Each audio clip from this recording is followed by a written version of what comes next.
Hello दोस्तों, आज की कहानी का नाम है वक्त की आंधी। बहुत समय पहले की बात है। एक गांव में एक ईमानदार व्यापारी रहता था, लेकिन व्यापार में घाटा होने के कारण वह काफ़ी कंगाल हो गया था। व्यापारी की पत्नी क्रोधी स्वभाव की थी।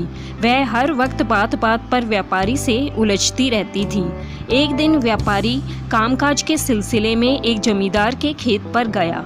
वहाँ पर जमींदार ने उसे गन्ने काटने का काम दे दिया।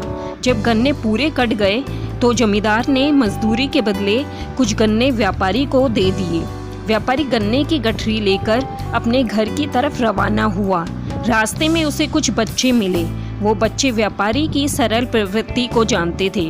वो गन्ने मांगने लगे और व्यापारी उन्हें एक एक कर बांटता गया। घर पहुँचते पहुँचते व्यापारी के पास केवल एक गन्ना शेष रह गया। हाथ में केवल एक गन्ना देखकर व्यापारी की पत्नी का कर्कश स्वभाव और भी उग्र हो गया।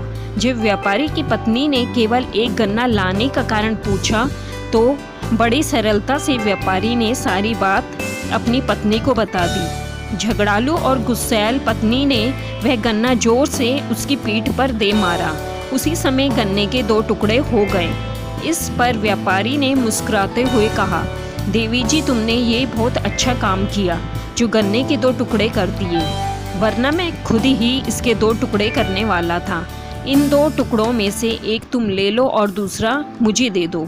भगवान ने हमें जो थोड़ा बहुत कुछ दिया है उसे बांटकर ही खाना चाहिए। अपने पति के मुख से ऐसी बात सुनकर वो झगड़ालू पत्नी मोम की तरह पिघल गई और उसे अपने किए पर बहुत पछतावा हुआ। उसकी आंखों में आंसू आ गए और वो बोली, सचमुच आप देवता से भी बढ़कर हो। मैं आपके महान विचारों को आज तक नहीं समझ सकी थी। दरअसल आप तो दया के सागर हैं।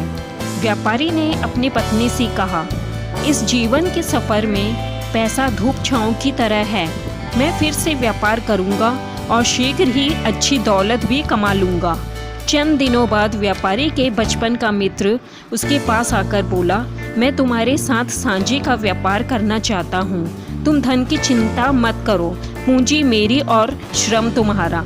तुम्हारी ईमानदारी पर मुझे पूरा विश्वास है। हमें व्यापार में अच्छी सफलता मिलेगी। दोनों ने मिलकर सांझे का व्यापार किया और एक दिन उन्हें व्यापार में अच्छा मुनाफा हुआ। अपने वादे के मुताबिक मित्र ने व्यापारी को मुनाफे का आधा हिस्सा दे दिया और इस तरह कंगाल हुआ व्यापारी फिर से लखपति बन गया। दोस्तों, इस कहानी से हमें 2 शिक्षाएं मिलती हैं कि पहला, मुसीबत में कभी भी संयम नहीं खोना चाहिए और दूसरा, वक्त की आंधी कभी भी अपना रुख बदल सकती है। दोस्तों, आपको यह कहानी पसंद आई तो प्लीज़ इसको लाइक, शेयर और सब्सक्राइब करना ना भूलें।